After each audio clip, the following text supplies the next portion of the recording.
Alors,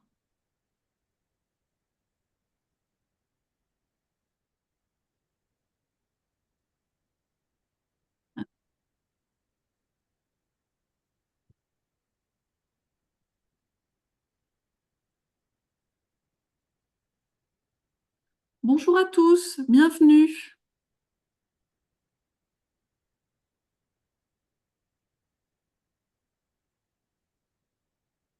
Alors, on a déjà 11 participants présents.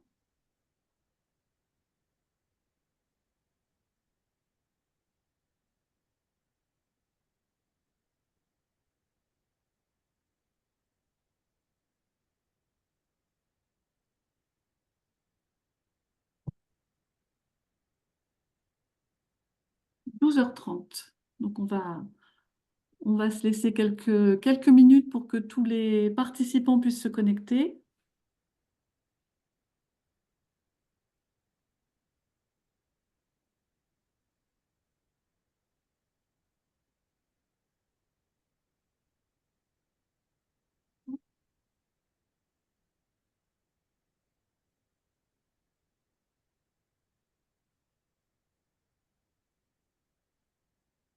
C'est vrai que le créneau 12h30, 13h30, c'est le créneau du déjeuner.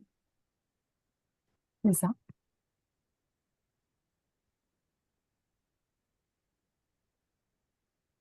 Bon, on va encore se laisser 5-6 minutes.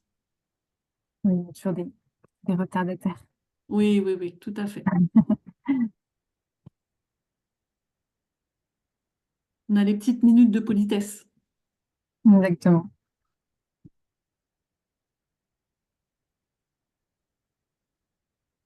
À Toulouse, on dit on a un quart d'heure toulousain. Ah, c'est le quart d'heure toulousain, d'accord. Pour un quart d'heure, quand même, c'est beaucoup.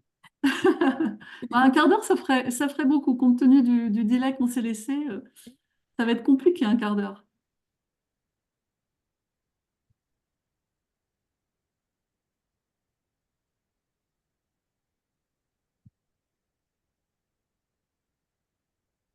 Là, il est 32, on va se laisser jusqu'à 30, 35, 36. Ça marche.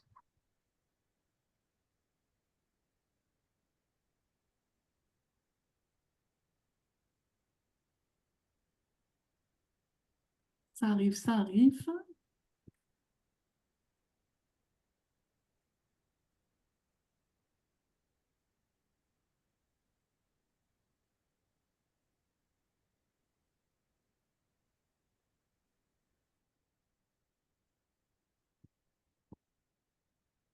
Et il fait beau sur Toulouse?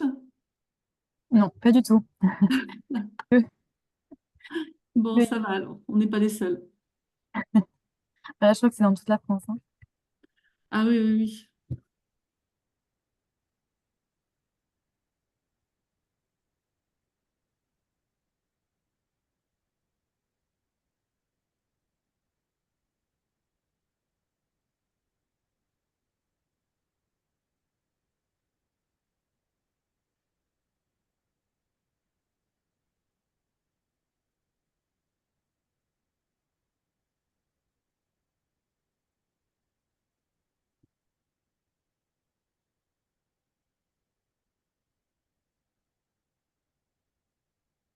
Ça continue d'arriver.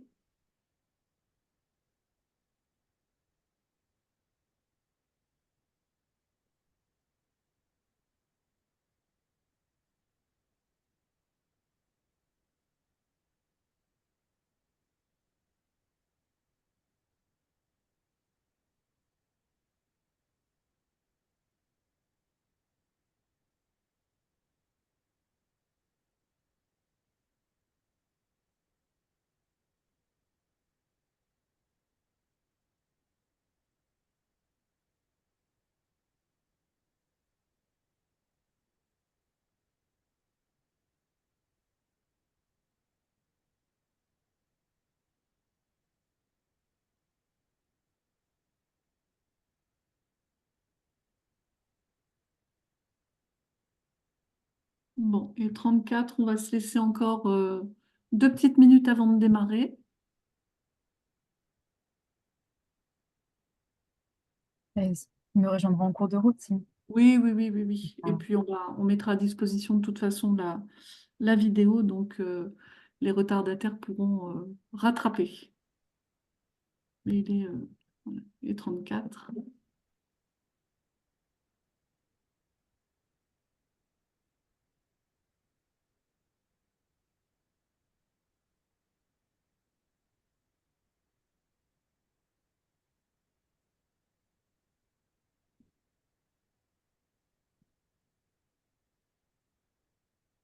Allez, on attend 1 minute jusqu'à 36 et je vous propose de démarrer ensuite.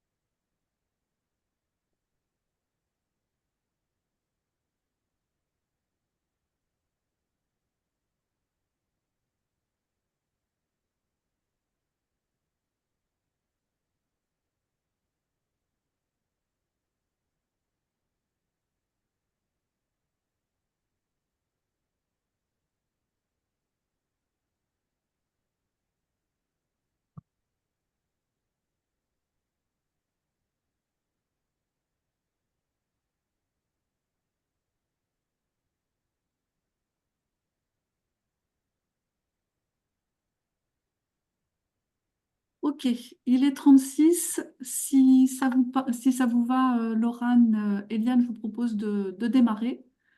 très bien. Donc, merci à tous les inscrits et les participants. Donc, comme on se le disait, les retardataires nous prendront en route. L'objectif aujourd'hui, c'est de parler de mon espace santé et on a souhaité organiser ce webinaire puisque c'est un sujet d'actualité et qui intéresse beaucoup de monde. Et c'est vrai que le nombre de participants inscrits le montre bien.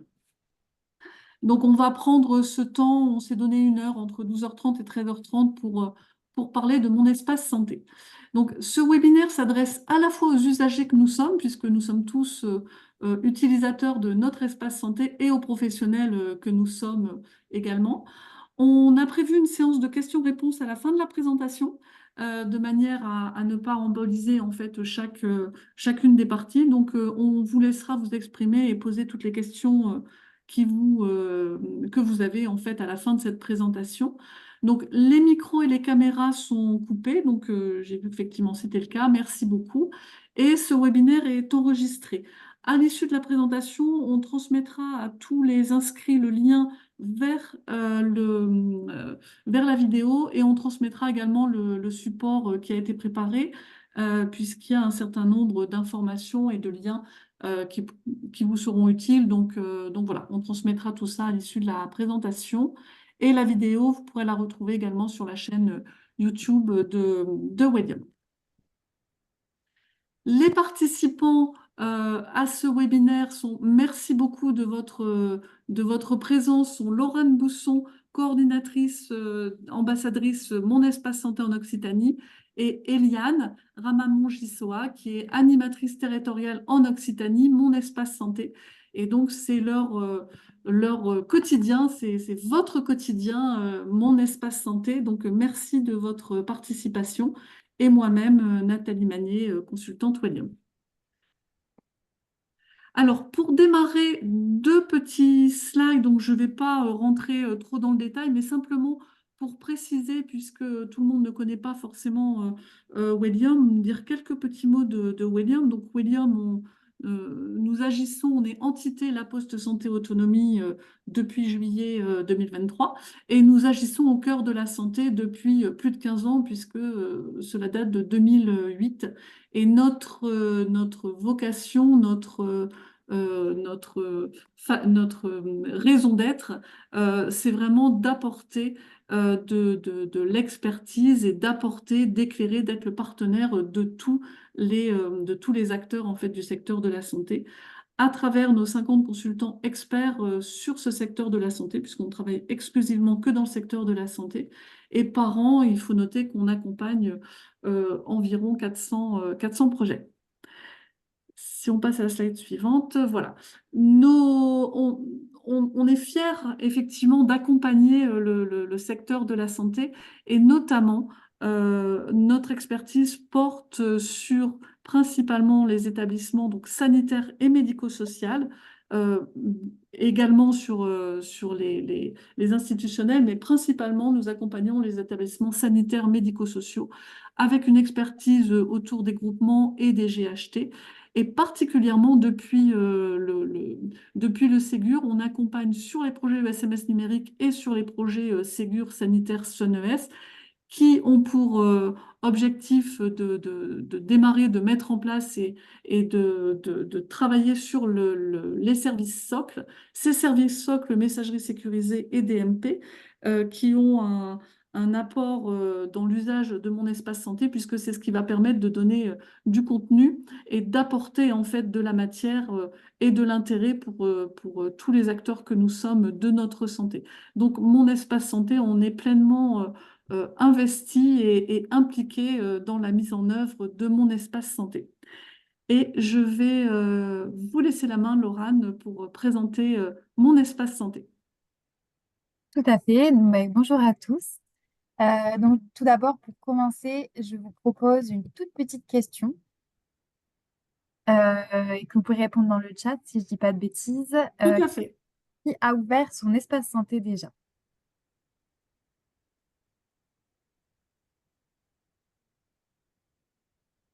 Donc, vous pouvez répondre dans le chat si vous voulez.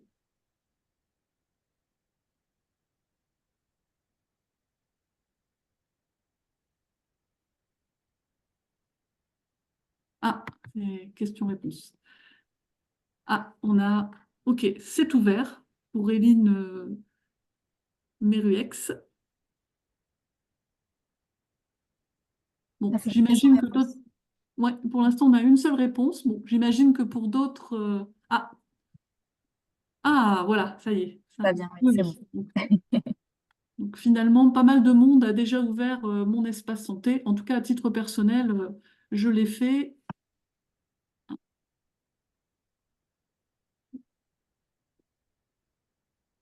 On nous dit que le chat est désactivé. Ah,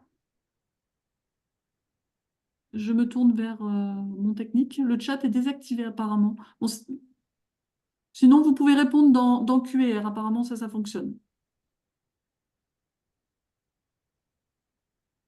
Bon, je vois qu'il y a pas mal de personnes qui Ouais, ont déjà ouvert son espace santé. voilà, Euh, exactement. pour ceux qui n'ont pas répondu ou peut-être que ça se trouve, ils ne connaissent juste pas. Donc, justement, l'intérêt de cette présentation, c'est de pouvoir vous faire découvrir ce que c'est mon espace santé. Et pour ceux qui connaissent déjà, peut-être si vous avez des questions ou des besoins d'éclaircissement, c'est le moment.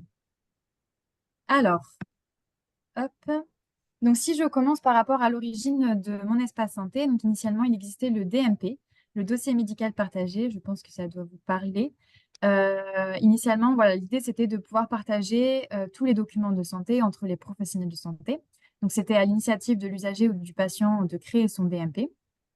Sauf que ce DMP n'a pas beaucoup fonctionné parce que, soit parce que peu de patients le créaient, soit parce que les professionnels de santé ne l'alimentaient pas forcément et ne le consultaient pas. Donc, ça faisait comme un cercle vicieux, euh, comme une coquille vide qui n'était pas utilisée. En 2019, la loi OTSS de juillet a prévu la création automatique des comptes Mon Espace Santé, donc en reprenant cette idée de DMP, mais avec d'autres fonctionnalités, on y reviendra par la suite. Et c'est comme ça qu'en 2022, Mon Espace Santé a été créé de façon automatique pour toutes les personnes rattachées à un régime d'assurance maladie. À ce moment-là, les usagers avaient 6 semaines pour s'opposer à cette création automatique et s'il n'y avait pas d'opposition de la part des usagers, leur espace santé était créé. Alors, on a une petite question, on va le faire sous forme de sondage. Donc, je vais lancer le sondage et je vous propose de répondre à cette question. Quelles sont les grandes fonctionnalités de mon espace santé? Vous avez trois réponses possibles. L'un dossier médical partagé, une messagerie classique. L'historique des remboursements de soins, un dossier médical partagé. Un dossier médical partagé, une messagerie sécurisée, un catalogue d'applications. Alors, je lance le sondage. Là, vous devez pouvoir répondre. Oui, ça arrive, ça arrive, ça arrive. Bon, visiblement,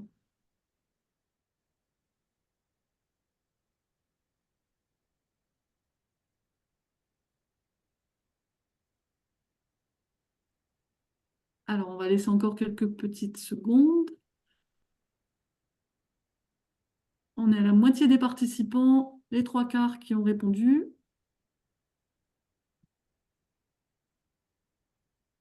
Bon, il n'y a pas trop d'erreurs, hein. Les gens sont bien informés. On donne la réponse? Allez, on va donner la réponse, mais je pense que tout le monde a la bonne réponse. Eh bien, la Hop, bonne réponse, c'était la C. Donc, dans mon espace santé, on y retrouve un dossier médical partagé, une messagerie sécurisée et un catalogue d'applications, mais pas que. Donc, c'est ici, sur cette slide-là, je vous ai représenté les 4 fonctionnalités qui sont en ce moment même présentes. On va y revenir sur chacune d'elles.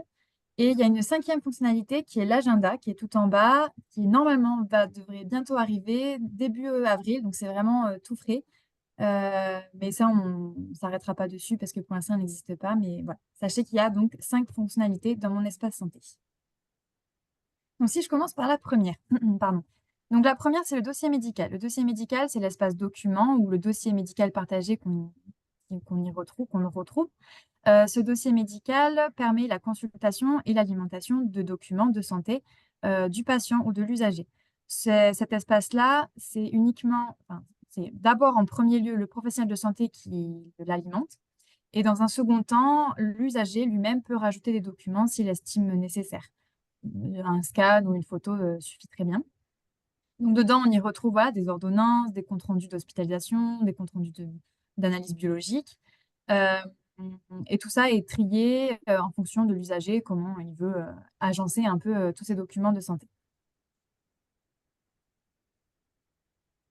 Et donc, justement, donc, côté professionnel de santé, donc très, très important, euh, le professionnel de santé n'interagit pas directement dans mon espace santé du patient, enfin, de l'usager, qui est propre donc, vraiment donc, à chacun. Le professionnel de santé, lui, pour y accéder, donc, il a 2 solutions, soit via son logiciel métier, s'il est compatible Ségur, ou soit sur le web dmp.fr. Donc, pour y accéder, le professionnel de santé s'authentifie avec sa carte CPS ou bien l'ICPS, donc, qui est la carte CPS dématérialisée, et il peut accéder au dossier donc, du patient ou de l'usager en renseignant l'INS, donc l'identité nationale de santé, donc, qui est un des services socles donc, du patient. Donc, d'où l'importance vraiment donc, de cette mise à jour des logiciels métiers pour que le partage des documents de santé vers mon espace santé donc, soit automatisé le plus possible pour réduire un maximum toute action humaine donc, du professionnel de santé. alors, deuxième petit sondage. Un infirmier qui va consulter l'espace santé de son patient peut accéder à quoi? Uniquement les documents dont il est l'auteur, tous les documents, certains documents. Alors, je vais vous lancer le deuxième sondage.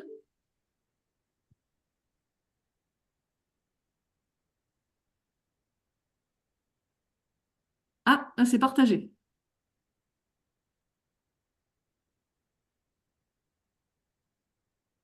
Alors.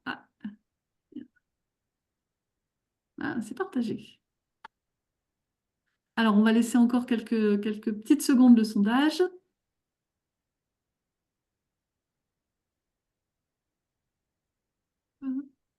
Ça monte, ça monte, ça monte.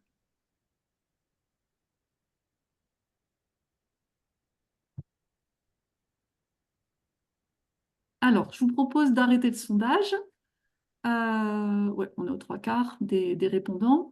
Alors, on a 17% pour la réponse A, on a 10% pour la réponse B et on a 73% pour la réponse C. Eh bien, la majorité l'emporte. En effet, un infirmier peut consulter certains documents de son patient. Et ça, Eliane va vous parler un petit peu plus du rôle de la matrice d'habilitation. Oui, justement. Alors, donc pour l'alimentation hein, donc du DMP, le professionnel de santé, donc comme je le dis tout à l'heure, il peut y accéder, donc soit via son logiciel métier ou soit sur le site donc dmp.fr. Par contre, pour ce qui est de la consultation, donc il accède toujours hein, via ces deux biais, mais il faut qu'il y ait le consentement du patient, y compris en cas d'urgence. Et cette consultation, en fait, est contrôlée par la matrice d'habilitation, qui est en fait qui donne un droit d'accès donc aux données du DMP du patient selon la profession. Donc, en effet, donc, l'infirmier, par exemple, ne pourra pas accéder à tous les documents, contrairement au médecin généraliste qui, lui, accède à l'ensemble des documents. Et cette matrice, si ça vous intéresse un peu plus, vous pouvez la consulter. J'ai mis le lien dans cette slide. C'est voilà, un grand fichier PDF à colonnes et à lignes qui explique tel document peut être vu et consulté par tel ou tel professionnel de santé. Alors, il existe une liste de documents qui doivent être obligatoirement déversés dans mon espace santé et c'est l'arrêté du 26 avril 2022 donc qui fixe cette liste hein, donc, de documents soumis à obligation d'alimentation qui est prévue hein, donc, par un article du Code de la santé publique et parmi cette liste donc on peut retrouver le compte-rendu des examens de biologie médicale ou de radiologie, les prescriptions, les lettres de liaison, le volet de synthèse médicale, le compte-rendu opératoire. Donc là aussi, donc vous pouvez accéder directement via le lien pour retrouver l'ensemble de l'arrêté. Et juste pour compléter, pour l'instant, les documents obligatoires en fait concernent les établissements sanitaires. Il n'y a pas de documents obligatoires pour les établissements côté médico-social encore. Donc ça, c'était la fonctionnalité, la première, on va dire, la fonctionnalité document. Maintenant, je passe à la deuxième fonctionnalité qui est le profil médical. Le profil médical, c'est à compléter par l'usager. Donc, c'est vraiment des informations, je vous ai mis une capture d'écran tout à droite, toutes les informations, par exemple, des maladies, des traitements, des facteurs de risque comme des allergies, des habitudes de vie. Tout ça, ce sont des informations à compléter par l'usager. Euh, L'idée, c'est en fait, une fois que l'usager a complété toutes ces informations-là, il peut en faire une synthèse. Et cette synthèse, elle est téléchargée et mise directement dans l'espace document. Donc, comme ça, un professionnel de santé pourra avoir accès en fait à cette synthèse et avoir accès à certaines informations. Par exemple, des fois, les allergies, c'est nécessaire pour la prise en charge d'une personne. C'est absolument vital de savoir les allergies de cette personne. Donc, le professionnel de santé pourra avoir accès en fait à ce type d'informations vitales. Ce qu'on y retrouve aussi qui est très intéressant, c'est la partie directive anticipée et la partie personne de contact à contacter en cas d'urgence ou personne de confiance. Donc toujours pareil, c'est vraiment l'usager qui remplit ces informations-là et ça fait office de foi, enfin ça fait foi. Donc ce qui fait que voilà, on a toutes ces informations-là concernant une personne. Par exemple, si une personne arrive en cas d'urgence quelque part, on sait qu'un médecin ou un professionnel de santé aura accès à ce type d'informations. Alors, il y a quelques personnes qui notent des questions. Donc, vos questions sont bien notées. On y répondra à la fin de la présentation avec l'ensemble des questions. Je les ai notées. Alors, troisième petit quiz hop, qui concerne justement la partie messagerie. L'usager peut être à l'initiative d'une conversation avec son médecin, envoyer une ordonnance à son pharmacien, échanger avec un professionnel qui l'a déjà contacté. Alors, je vous lance le quiz et on va laisser quelques petites secondes. Et un certain nombre de personnes répondent également dans le canal questions-réponses, donc je vais les regarder en même temps. Ok. Alors, hop. Ça, Ah, généralement, c'est une question où les gens sont assez mitigés. oui, mais c'est ce que j'allais dire. Voilà, il y a un petit peu plus de réflexion, ça va moins vite, ça monte un peu moins vite et oui, on est bien partagé.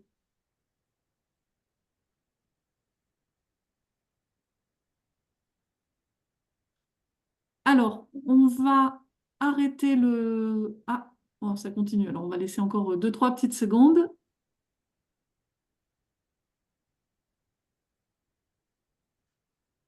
Alors, donc les réponses, effectivement, sont partagées.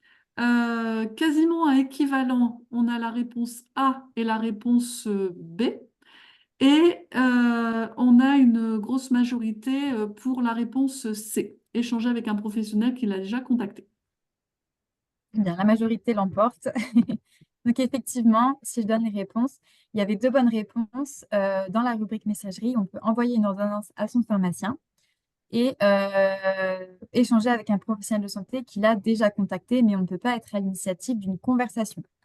Donc, c'est ce que je vous présente, c'est ce que je présente ici. Donc, cette troisième fonctionnalité, la messagerie sécurisée, permet de recevoir des informations de son médecin, de son professionnel de santé. C'est toujours donc à l'initiative du médecin, du professionnel de santé. Enfin, la conversation commence toujours avec le professionnel de santé, sauf dans le cas des ordonnances, où lorsqu'on va dans une pharmacie, il est tout à fait possible d'envoyer une ordonnance directement à la pharmacie, même si le pharmacien ne l'a pas déjà contacté. Mais c'est l'unique cas. Et donc, dans cette messagerie, l'idée, c'est que le professionnel de santé peut y envoyer des consignes de préparation, des ordonnances ou d'autres, ou même pour avoir un suivi post-opération, on peut très bien envoyer un message via cette messagerie sécurisée. Et Eliane va vous parler un peu plus côté professionnel de santé, comment ça marche un peu plus. Oui, exactement. Donc, il y a des prérequis pour pouvoir échanger donc, de manière sécurisée avec les patients. Donc, tout d'abord, le professionnel de santé doit disposer donc, d'une MS Santé, donc d'une messagerie sécurisée de santé, donc avec une balle nominative, une balle individuelle. Et il faut aussi qu'il y ait au sein de la structure une balle organisationnelle, donc une balle à laquelle donc, l'équipe secrétariat, par exemple, peut y accéder. Le professionnel, donc, pour donc, envoyer au message donc, à son patient ou à l'usager, donc il faut qu'il dispose de l'adresse du patient qui est composée donc, de sa matricule INS, patient.mssanté.fr. Et c'est toujours donc, très important que c'est le professionnel de santé qui initie l'envoi du message. Le patient lui peut y répondre et le professionnel de santé peut y mettre fin à tout moment en mettant dans l'objet du message fin entre crochets. Donc, quant aux opérateurs donc MSS, donc il en existe plusieurs pour la région Occitanie, donc c'est Medimel, mais il existe de nombreux autres opérateurs au niveau national. Et donc voilà, ouais, est-ce que Pardon. c'est bon. Mais voilà, c'était juste, je ne sais pas qui vient de quelle région, mais voilà, sachez qu'il Ouais. existe beaucoup d'opérateurs, donc on ne les a pas tous listés ici. Et pour enfin, pour les établissements, c'est vrai que c'est important de se rapprocher aussi de son grade ou de son ARS, puisqu'en fonction des régions, il peut y avoir des conditions particulières d'équipement avec soit les messageries régionales, soit avec les opérateurs privés. Tout à fait. Ensuite, dernière fonctionnalité, c'est le catalogue de services. Donc, le catalogue de services, c'est pour l'usager. C'est un ensemble d'applications de santé qui ont été référencées par l'État. Il y a une trentaine d'applications aujourd'hui. Ça va être par exemple le compte Amélie, Doctolib ou d'autres applications de santé pour diverses pathologies, par exemple. Et l'idée, en fait, c'est qu'à terme, ces applications de santé puissent communiquer et échanger des données avec l'espace santé. Donc, par exemple, si je vous prends un exemple concret, une personne qui rentrerait ses données glycémiques tous les jours dans une application de santé dédiée, l'idée, c'est qu'ensuite, ces données renseignées dans cette application-là soient déversées dans l'espace santé et comme ça, un professionnel de santé pourra y avoir accès, pourra consulter les données glycémiques de son patient. Pour l'instant, c'est juste un catalogue de référencement. Il n'y a pas d'application qui échange les données avec mon espace santé, mais à terme, c'est ce qui est prévu. Et comme je disais en introduction, une cinquième fonctionnalité va arriver, c'est l'agenda. Donc l'idée, c'est de pouvoir retracer tous les événements passés et futurs événements à venir dans un agenda pour pouvoir aussi rappeler quand il y a des moments des dépistages à faire ou des rappels de vaccins à faire, de pouvoir les mettre et les implémenter dans cet agenda. un peu comme fonctionne Doctolib. Et d'ailleurs, si Doctolib communique, peut déverser ces informations dans mon espace santé, ce sera le top. Voilà, donc ça, c'était pour la présentation de mon espace santé. Maintenant, je vous propose de passer sur une autre thématique qui est plutôt la sécurisation des données, parce que c'est une thématique qui souvent ressort de nombreuses fois. Euh, et je vais laisser la main à Nathalie pour la question. Voilà. Alors, attention, là, il faut trouver la proposition qui est fausse. Euh, première proposition, les données personnelles de santé contenues dans mon espace santé sont hébergées en France sur des serveurs répondant aux plus hautes normes de sécurité. Leur confidentialité et leur sécurité sont garanties par le ministère de la Santé et de la Solidarité et l'assurance maladie. Les acteurs publics comme privés, banques, assurances, peuvent de façon exceptionnelle accéder aux données de mon espace santé. Je vous lance là le sondage et vous pouvez répondre. Oula, ça va vite. Ah, ça va vite. Généralement, là, c'est 100% de bonne réponse. Ah, c'est pas tout à fait 100%. Il y Je ne peux pas a... mettre la pression. Non, non, là, je mets la pression parce que non, non, il y a quelques... il y a un petit pourcentage. Alors, je Faut bien regarde. mettre la réponse qui est fausse, hein. Voilà, tout à fait. Non, pour la majorité, c'est bon. Madame Martin, elle répond sur le OK. J'ai pris en compte. Bon, on va arrêter le sondage. Ah, il y a quand même 3 réponses qui sont pas bonnes. Ah.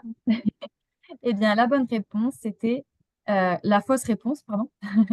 C'est donc effectivement tout ce qui est acteurs publics, les assurances, les banques n'ont aucun accès aux données de santé de votre espace santé, même de façon exceptionnelle.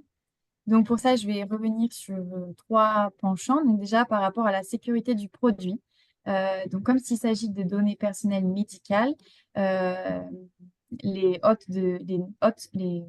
normes de sécurité sont au plus haut. Donc les données personnelles sont hébergées en France par un hébergeur français qui est prestataire de l'assurance maladie, qui est certifié HDS. Tout ce qui est la confidentialité et la sécurité sont garantis par le ministère et l'assurance maladie.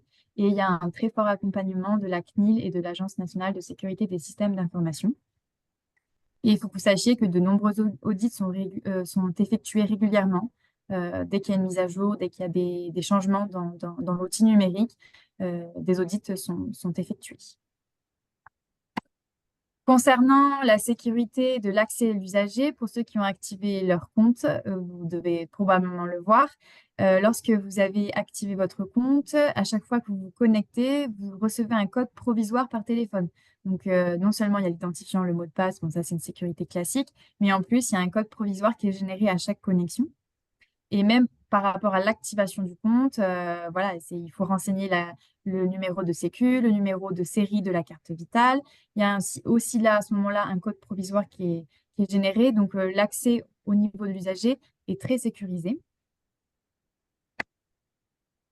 Et concernant la sécurité de l'accès des professionnels de santé, Yann, si tu veux en dire un petit mot. Oui, alors donc pour s'authentifier en fait de manière forte, donc le professionnel de santé y accède donc avec sa carte CPS. Donc là aussi, c'est vraiment une authentification forte. Le consentement donc préalable du patient pour la consultation est demandé en fait, puisque c'est ce qui permet justement donc aux professionnels de santé donc d'y accéder, y compris donc en situation d'urgence, comme on l'avait vu tout à l'heure.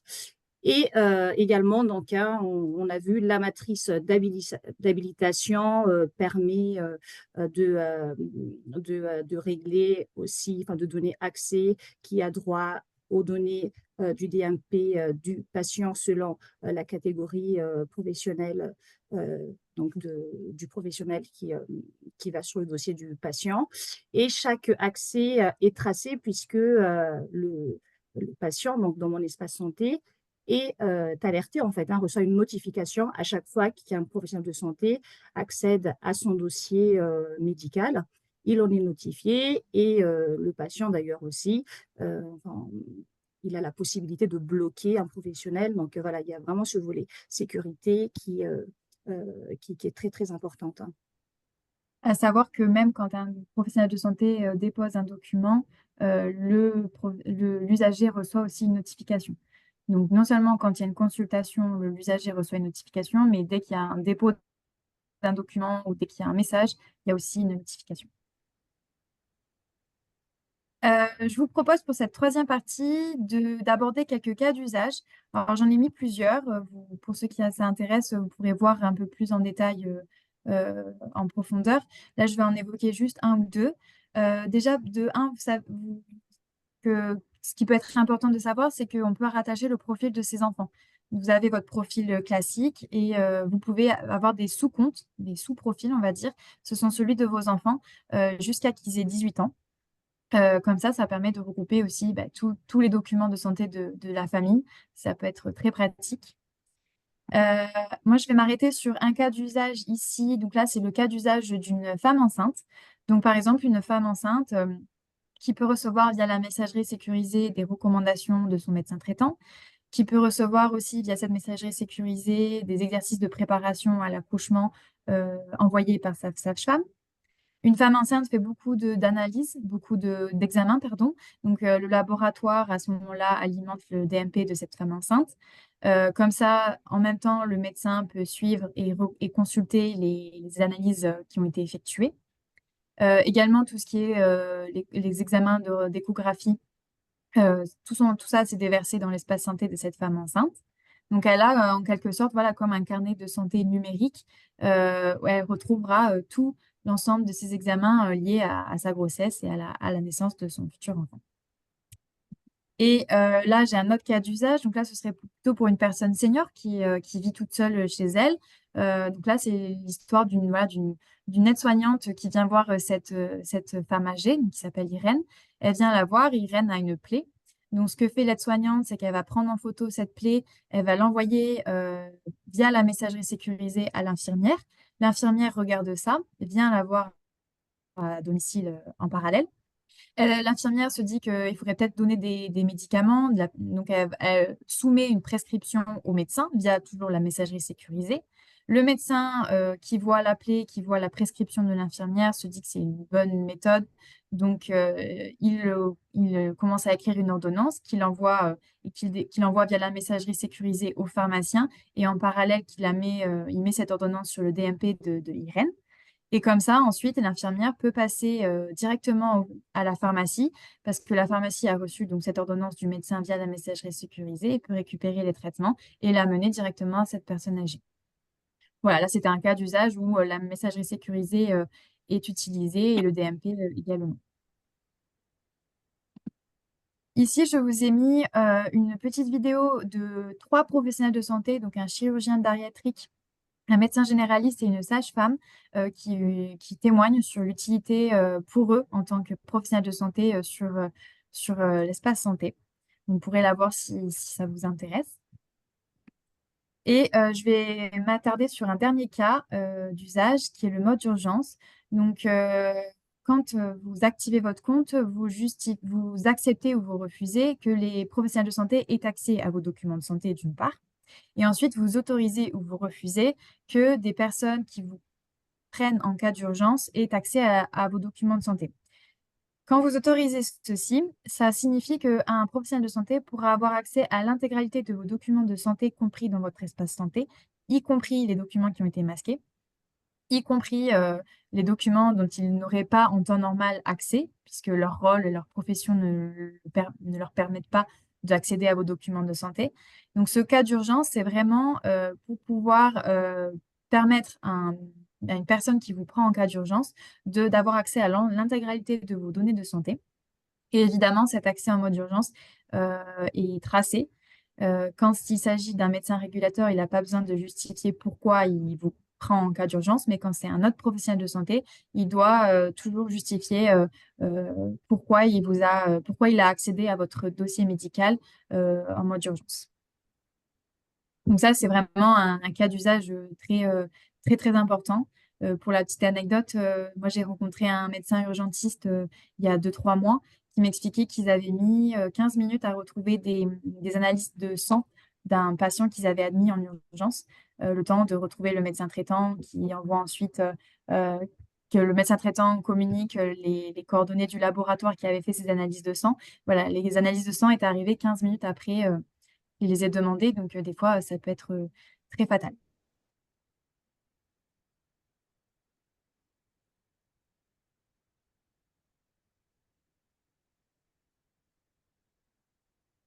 Ah, j'ai l'impression qu'on a perdu, Anne, elle doit avoir un on problème a de perdu connexion. Laurent.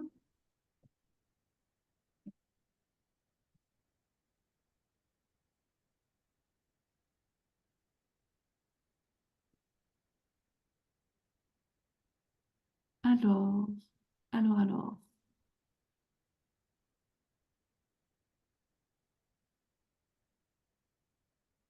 Ah oui, effectivement. Alors, Anne, je ne sais pas si tu peux reprendre ouais, je vais, ou sinon on peut reprendre peut-être les questions en attendant. ouais, ouais, on peut faire ça. Alors, on a quelques questions qui ont été posées. On va attendre que Laura nous rejoigne. Euh, alors, il y a la première question. Au-delà de la consultation et à l'alimentation et de l'alimentation, est-ce qu'il est possible d'exporter des documents? Alors, c'est possible d'exporter les documents. Donc, enfin, moi, j'ai pas de vision sur le webdnp.fr. Après, sur le logiciel métier, hein, je pense que voilà, ça doit être possible. Il faut, voilà, on prend la question et puis on, on reviendra. Cette question a Mais ça été doit- pointée de manière spécifique aussi sur la synthèse du profil médical, en oui. fait. Est-ce que la synthèse du profil médical peut être exportée? Donc, Alors, la synthèse du profil médical, donc d'abord, donc c'est très important. Donc, hein, Laurent l'a dit tout à l'heure, c'est au patient donc de renseigner son profil médical, ses antécédents, ses traitements, etc. Et il faut que le patient donc l'enregistre pour qu'il soit injecté dans le DMP. Alors, sur mon espace santé, hein, si vous voulez, voilà, pour ceux qui l'ont activé, on a la possibilité de l'exporter, hein, le profil médical, on a la possibilité de l'exporter en PDF. Et ensuite, donc, ce profil médical peut être envoyé par la messagerie sécurisée, par exemple. L'usager peut l'envoyer à son professionnel de santé. Alors, est-ce que le professionnel peut lui aussi de son côté d'exporter? Enfin, pareil, euh, on prend la question. Laurent est revenu. Oui, pardon, excusez-moi, je ne sais pas pourquoi j'ai été complètement déconnectée. Excusez-moi. Les connexions. du coup, effectivement, Eliane a répondu aux deux premières questions qui ont été posées dans le canal questions-réponses. Ah oui, d'accord, super. Excusez-moi pour ce petit contretemps. Par contre, j'arrive plus à repartager mon support. Je ne sais pas si c'est normal. Ah, alors, non, c'est pas Ah normal. si, partager. Hop, ah non, c'est bon, ça devrait aller. C'est bon. Est-ce que vous le voyez tous? Oui, ça arrive. Hop, C'est bon. c'est bon. Ok, excusez-moi. Donc, on en était ici. Hop. Vous m'avez entendu quand je parlais du cas de mode d'urgence, c'est bon? Oui, oui, oui, Ah oui, d'accord. Ça voilà, a ça a coupé juste au coupé moment de la juste question. exactement. Ok, bah, pardon. Donc voilà, donc vous pouvez lancer le sondage. Une petite question pour voir si vous êtes au courant combien de comptes Mon Espace Santé sont activés aujourd'hui en France. Alors, je vous lance le sondage. À vos réponses. Ah, ça monte, ça monte, ça monte. Ah, c'est pas mal, c'est pas mal. Ah, c'est partagé. Alors, C'est quoi qui on ressort le plus? alors, ce qui ressort le plus en majorité, la moitié des réponses, en fait, on est sur le B, en fait, sur les 16%. Ensuite, un petit peu moins, mais quand même, de manière importante, on a la réponse D, 65%. Donc là, c'est plutôt une grosse activation. Et ensuite, un petit peu de A et un petit peu de C. Mais principalement, c'est le B. Eh bien, c'est ça. La bonne réponse, c'est donc le C, B, pardon, pardon, 16%. Donc, à savoir, donc, 98% des Français ont un compte créé, et je vais revenir sur la différence juste après, et 1,8% des Français se sont opposés à la création de leur compte, et ensuite, 16% des Français ont activé leur compte. Petite différence entre créer et activer, je sais que ça c'est une notion qui peut un peu perturber les usagers. Quand le compte il est créé mais pas activé, les professionnels de santé peuvent alimenter le compte sans problème. Ils peuvent alimenter et consulter, bien sûr avec l'accord du patient, consulter les documents qui sont déjà dans l'espace santé. C'est tout ce qu'on peut faire.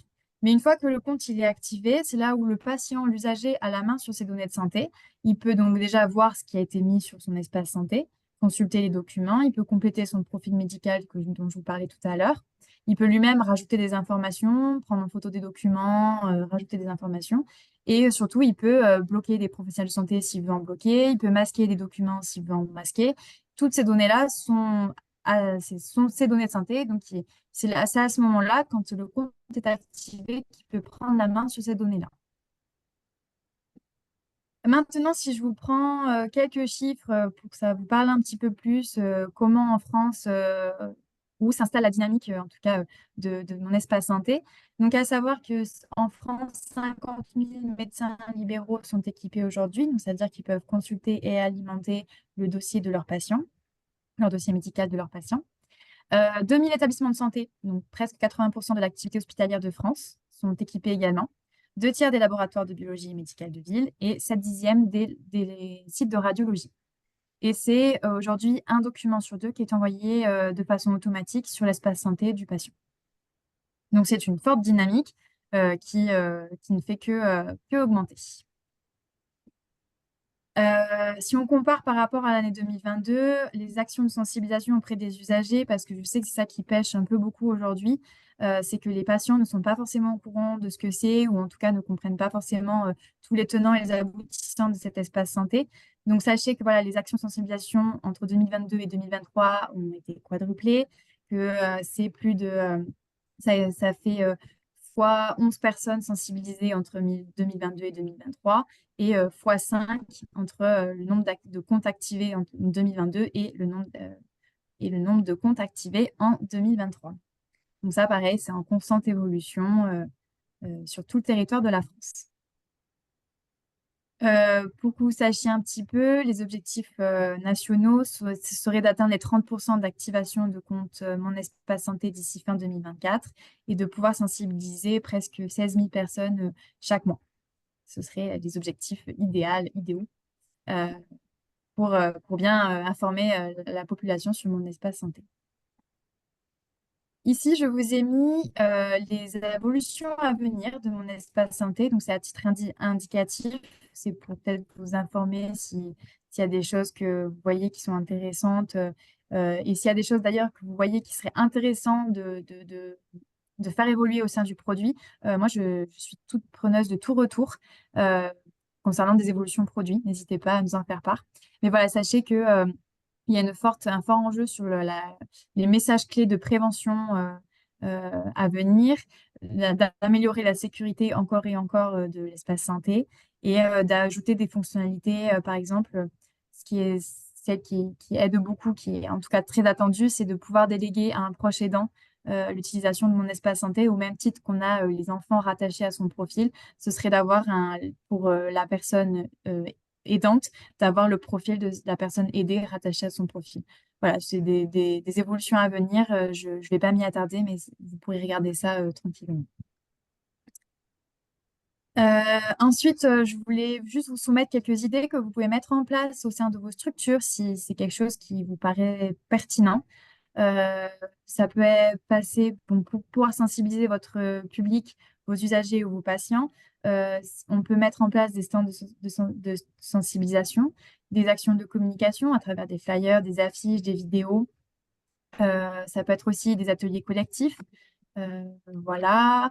Ça peut être aussi de former des personnes référentes au sein de vos structures qui sont capables ensuite d'accompagner les usagers, les patients que vous voyez. Par exemple, les agents d'accueil dans les hôpitaux, c'est quelque chose qui peut être très demandé et très intéressant pour au mieux sensibiliser les citoyens que vous voyez et organiser des webinaires ou des visioconférences comme je fais aujourd'hui. Donc, sachez que pour ça, vous pouvez tout à fait nous contacter. Ou alors, il y a, donc moi, je travaille en Occitanie, mais il y a mes homologues dans les autres départements, dans les autres régions, pardon, qui peuvent tout à fait vous accompagner sur des actions de sensibilisation de vos usagers. Ensuite, je voulais vous parler rapidement des expérimentations en espace santé qui sont en cours ou qui ont eu lieu. Si vous voulez des rétextes de ça, par exemple, vous pouvez tout à fait me contacter. Donc, sachez qu'il y a eu une expérimentation sur l'alimentation de mon espace santé dans les établissements sanitaires en 2021-2022. En ce moment même, il y a une expérimentation ESMS sur l'alimentation et consultation de mon espace santé. Il y a une expérimentation, mon espace santé, qui va commencer pour les patients atteints de maladies chroniques. Donc, avec des associations, 3 associations partenaires, 60 patients vont témoigner de l'usage de leur espace santé par rapport à la pathologie qu'ils ont.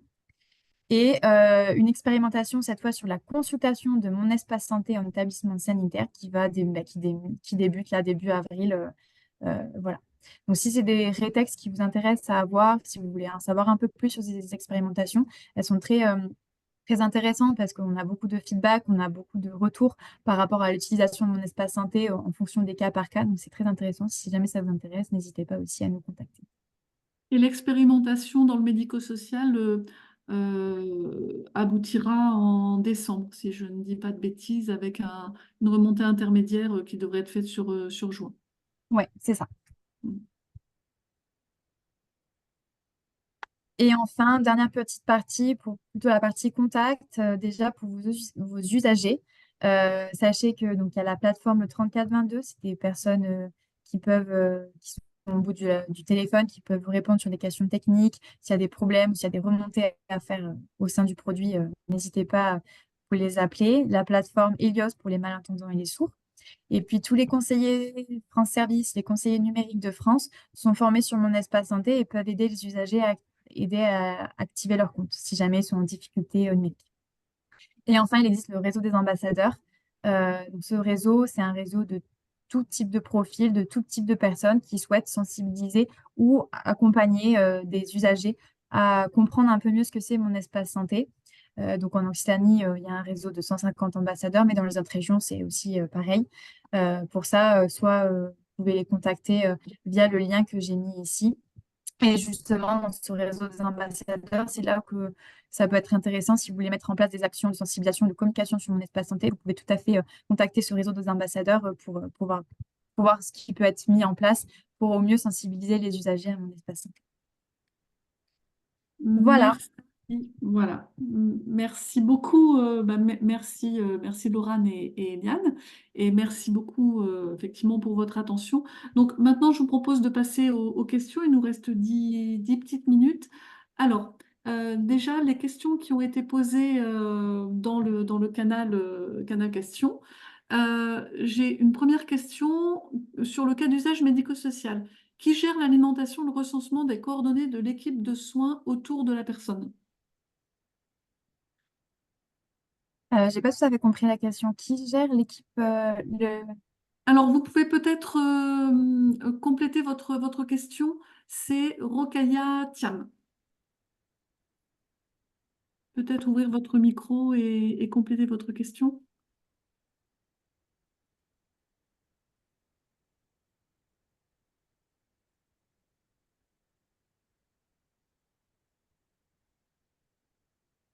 Ah, bon. Euh, Toc, toc, toc. Ah, oui, d'accord. Ok. On reviendra. Ce qu'on va faire, c'est qu'à ce moment-là, parce que je pense que c'est. Oui, en fait, on ne peut pas. Donc, on reviendra vers vous spécifiquement pour creuser cette question. Il y a une autre question. Je travaille dans un établissement pour enfants. J'aimerais que les IDE puissent passer par l'espace santé pour récupérer des comptes rendus médicaux. Mais je comprends que nous devrons passer par les espaces santé des parents. Est-ce possible? alors, la personne pour consulter des documents pour les enfants, c'est au même titre qu'on chercherait le patient. Il faut juste renseigner comment dire, le matricule du patient. Et ensuite, on accède directement aux documents. C'est la même chose que pour le parent, pour l'usager classique. Oui, exactement, oui. Donc, chaque enfant, en fait, dès la naissance, dispose de son espace santé, donc avec son matricule. C'est exactement au même titre que le parent, comme vient de le dire Laurane. Juste la différence, c'est que l'enfant n'aura pas un accès propre à lui. Si lui, il veut voir ses données de santé, il faut qu'il passe par son parent qui a rattaché son profil.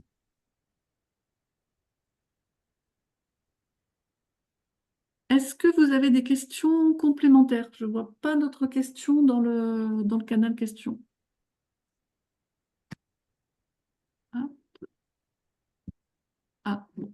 Merci voilà, pour la réponse. Merci Laurane pour la réponse. Est-ce que vous avez des questions complémentaires? Donc n'hésitez pas à les noter.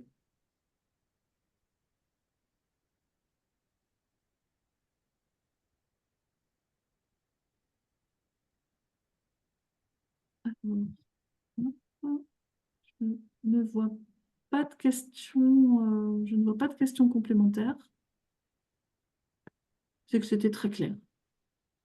Donc, n'hésitez pas de toute façon si vous aviez des questions qui vous venaient à l'issue ou des points que vous souhaitiez préciser, comme le disait Laurent, il y a les coordonnées donc, qui ont été indiquées dans le support qui va vous être transmis. Donc voilà, n'hésitez pas à nous contacter si vous aviez des questions complémentaires. On vous y répondrait de manière individuelle, bien évidemment. Alors, je vois peut-être, hop, question. Ah, une question. Pourquoi 16% de création de compte? Que veut dire ce 16%? Alors, il faut bien faire attention au terme, c'est 16% de comptes activés. Euh, donc, il y a 98% des Français qui ont un compte créé. Donc, ça veut dire que déjà, les professionnels de santé peuvent y déposer et consulter les documents de santé de leurs patients. Mais ça, c'est lorsque le compte il est juste créé. Et ensuite, c'est au professionnel, à l'usager, pardon, d'activer son compte. Et lorsqu'il active son compte, il a plus la main sur ses données de santé. Et aujourd'hui, on est à 16% parce qu'en fait, il faut que les usagers fassent la démarche d'activer leur compte. Donc, il y en a qui ont envie, il y en a qui n'ont pas forcément envie. Et puis, il y en a une bonne majorité qui ne sont pas encore tout à fait assez informés sur ce que c'est mon espace santé, de toutes les fonctionnalités, et qui ne comprennent pas qu'il existe ça, par exemple. Donc, il y a toute une partie de la population à informer par rapport à cette activation de compte. Merci, Laurent.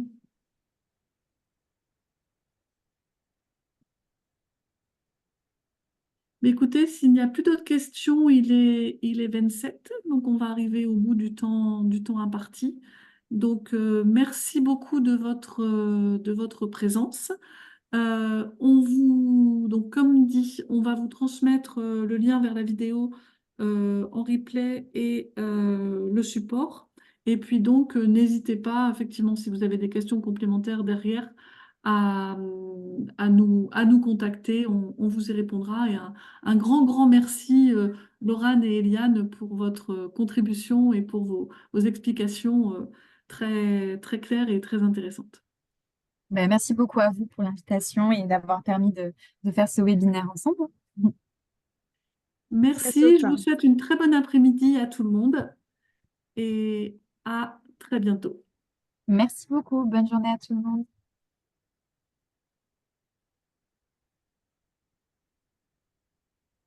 Ah, voilà. Bien, on est reparti de la salle.